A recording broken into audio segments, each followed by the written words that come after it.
What if I told you I can read your emails? Now, I have no interest in doing that, but there may be people out there who do. In this video, I'm going to help you stop them.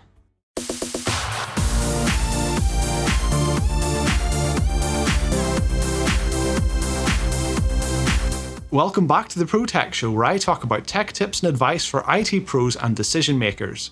Email is a really old technology that predates the internet as we know it. Back in those days, it was more of an internal thing and you had to be physically connected to someone's network in order to send them a message. If they had any idea back then how massive email would become and that we would use it to communicate across the globe using public networks, I'm sure they would have done a few things differently. The fundamental problem with email is that the standard method for message transmission is plain text. Even when you've got images in your email, those are being encoded into text and transmitted as a series of characters. This is really not good because it means anyone in between you and the recipient can read that text if they so choose. Think about how your email gets to the recipient, the different networks and corners of the internet that it passes through. It's a bit like passing a note around in class and hoping nobody else decides to read it en route. Do people still do that? I might be showing my age there. Obviously, this is no way for a modern communication system to behave, so we've come up with ways of encrypting the data so that other people can't read it. The catch is that all of this encryption is being retrofitted on top of a shonky old plain text protocol. The default option is still just to send it in a form that is clearly readable by third parties. There are largely speaking two types of email encryption being used. Well, there's a third, but it's cheating. Some vendors are offering what they're calling encrypted emails, but they just actually send you a link that you use to access their website. Basically, what they're doing is they're not using email at all. They're sending you a link to the website, and after that you're communicating via the website rather than via email. That's not really solving the problem with email, it's just avoiding using email. The two types of actually encrypted email are transport-based and message-based encryption. Message-based encryption encrypts the email itself. This typically happens in your software before you send it. The most common standards are Secure MIME and PGP. This is arguably the most secure method because the email remains encrypted wherever it ends up, and only the intended recipient should ever be able to read it. It's also the biggest pain to set up, because in order for the recipient to be able to read it, they first have to exchange keys with the sender. This makes it useful in very specific cases, but a nightmare to manage at scale. Think about it, if you have two relatively small organisations, say each of the 100 people, and each of those people can email any and the other, then that's like 10,000 key exchanges before they can actually send any emails. There are systems to centrally manage this, but once you centrally manage it, you eat away at the supposed benefit of message-based encryption, because now you've got a single point where things can be decrypted and you lose some of the guaranteed person-to-person privacy. You also have problems with things like antivirus. Because the message is encrypted, it can't be opened by a malware scanner, so you just have to trust it's okay. The same goes for stamping things like a company's information on the bottom, which in many cases is a legal requirement to include. You have to make sure it's added on the client side before the user presses the send button because you can't add it later. As a result, this message-based encryption is impractical for general use, and only really works in scenarios where the sender and the recipient have some kind of existing relationship and an IT department willing to support it. Because of these shortcomings, most organisations use transport-based encryption like TLS. This encrypts the connection between the email servers rather than encrypting the email itself. This is a lot easier to set up and protects the email as it travels across the internet, which is usually what people are worried about.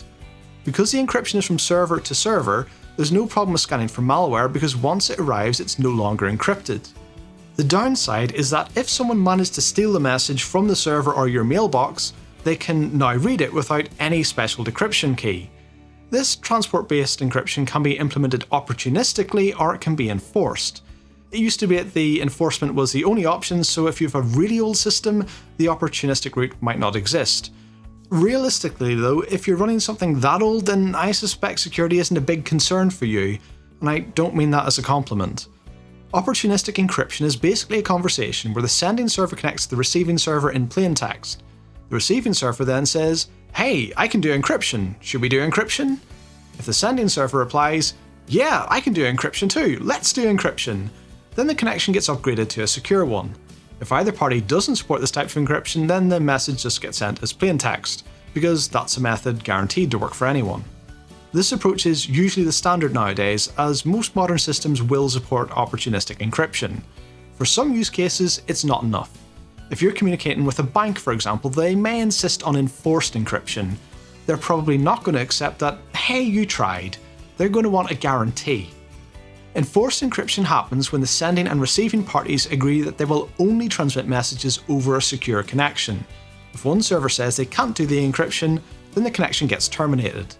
This requires a bit of forward planning. Usually your IT team need to talk to their IT team to set it up.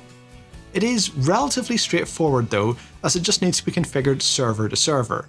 You don't need to set it up between every single possible combination of users like you would with message-based encryption.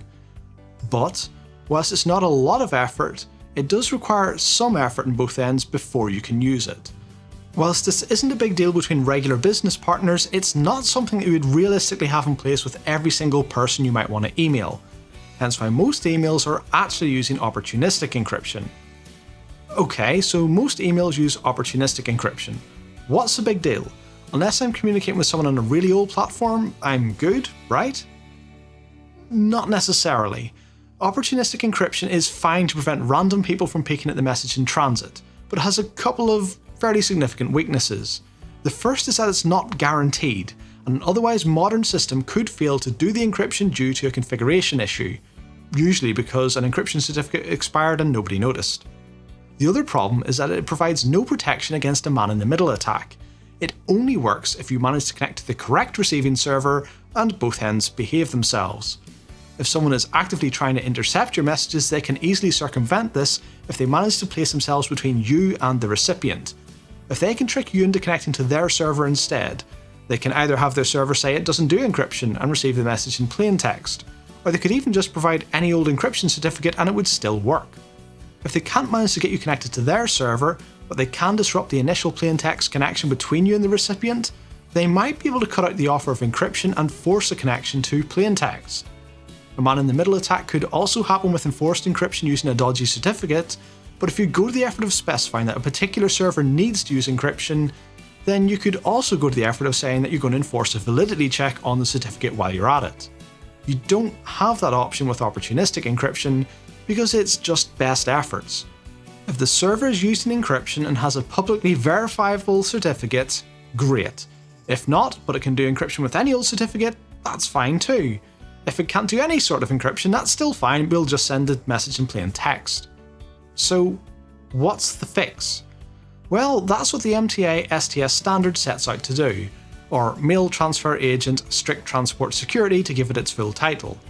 MTA-STS is a way of publishing a public statement that your server supports proper, verifiable encryption.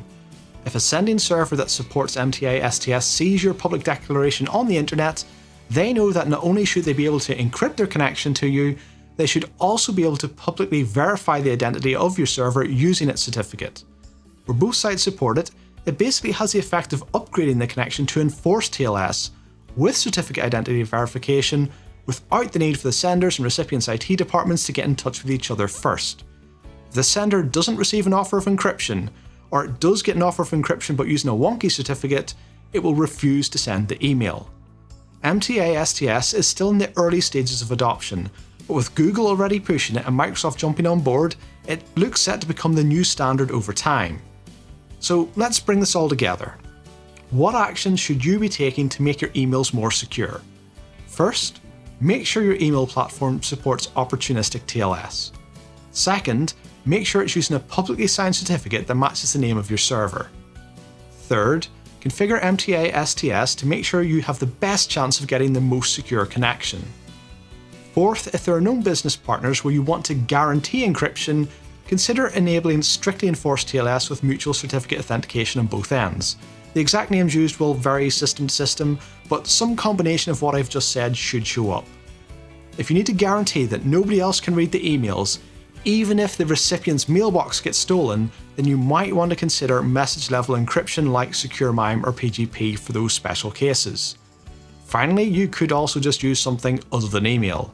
There are other ways to share information that don't have the same legacy issues. This will all give you the best chance of making sure your messages are transmitted in a secure way safe from prying eyes. What it won't do though is prevent someone spoofing your messages. That's a whole different set of problems. Luckily for you, it's also a set of problems I've already made a video about solving, so I'll pop it up here for you and I'll try to remember to drop it in the comments as well. If you found this helpful, then give it a like and don't forget to subscribe to the channel to see future videos like this one. That's me done for now, go watch that other video. Thanks for watching guys, see you next time.